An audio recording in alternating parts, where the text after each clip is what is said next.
Olá, tudo bem? Prontos para mais um estudo? Estudo o sinal da função afim definida no conjunto dos números reais por f de x igual a 2x menos 10. Bem, inicialmente vamos tentar entender o que significa estudar o sinal de uma função. Ora, se nós pararmos para pensar, uma função y igual a f de x, e se associarmos essas representações que realizamos agora à palavra função, podemos já pensar o seguinte: nós queremos saber quando y ou f de x será positivo, uma vez que estamos falando de sinal. Então, para estudar o sinal, nós queremos saber quando y é positivo, ou seja, quando ele é maior que zero, quando y é nulo, ou seja, quando ele é igual a zero, e quando y é negativo, ou seja, quando ele é menor do que zero. Então, estudar o sinal de uma função é buscar essas três considerações. Quando y, ou seja, a função, é positiva, quando ela é nula e quando ela é menor do que zero. Para realizar tais estudos ou tais considerações, façamos o seguinte.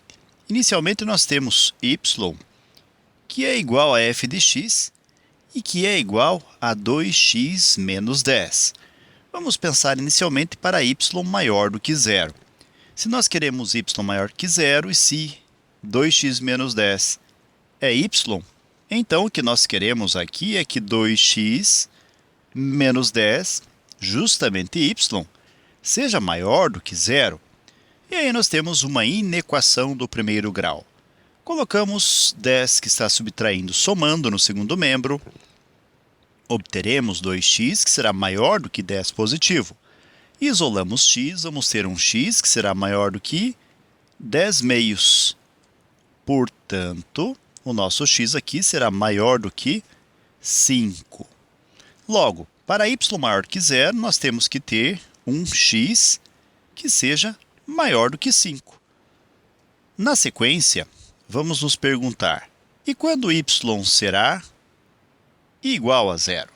Ora, quando 2x menos 10 forem iguais a zero.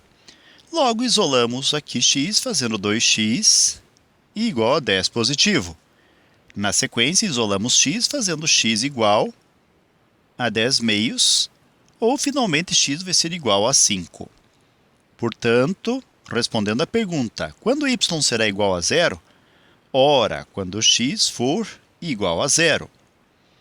E, finalmente, a última pergunta é, quando y será negativo?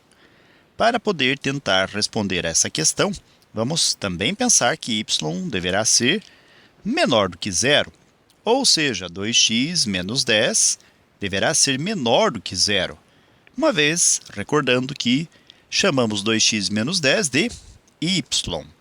Agora, resolvemos essa inequação isolando-se x, fazendo 2x menor do que 10 positivo. Isolando-se x, vamos ter um x que será menor do que 10 meios, ou seja, x será menor do que 5.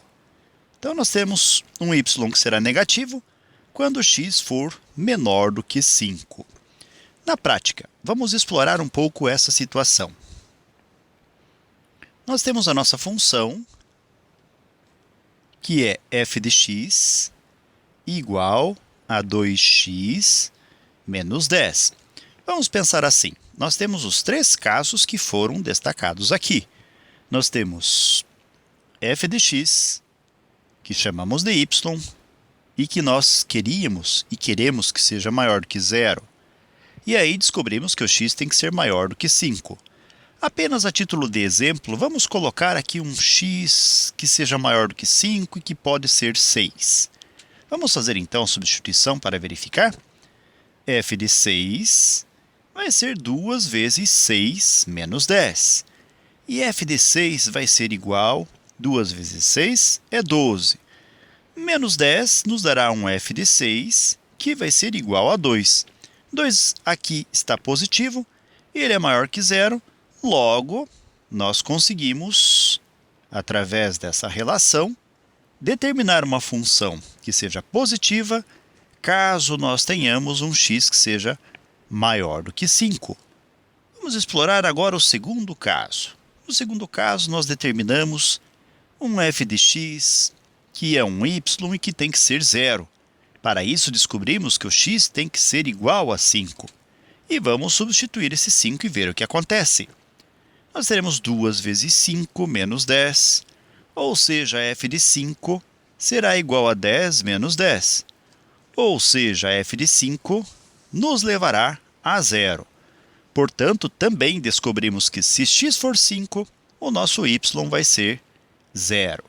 E, finalmente, na última parte do nosso estudo, nós dissemos que para que f de x, que sabemos que é y, seja negativo, ou seja menor do que zero, nós temos que ter um x que seja menor do que 5. Nós vamos atribuir aqui um x menor do que 5. Pode ser x igual a 4. E vamos ver o que acontece depois disso. Fazendo f de 4 igual a 2 vezes 4 menos 10, em que f de 4 vai ser dado por 2 vezes 4 é 8 menos 10, ou seja, f de 4 vai ser igual a menos 2, nos dando então x, aqui um f de x, um f de 4 menos 2, e que é menor do que zero, que é o que nós queríamos. Portanto, podemos dizer o seguinte: para que y seja negativo ou a função seja negativa, nós temos que ter um x que seja inferior, ou seja, menor do que 5. Ok, galera? Então, com isso eu consegui exemplificar para vocês o que significam os resultados que obtivemos anteriormente em relação ao estudo de sinais dessa função em especial. Então, toda vez que você necessitar realizar o estudo de sinais de uma função, você deve se perguntar: quanto deverá valer x? Vejam que foi o que nós determinamos, para que f de x ou y seja positivo, seja nulo ou seja negativo. Beleza? Então, com isso, nós concluímos mais um breve estudo. Desejo para vocês tudo de bom, muito sucesso em sua caminhada. Que vocês sejam muito felizes. Se puderem e quiserem, retornem em outras ocasiões. E até o nosso próximo estudo. Tchau!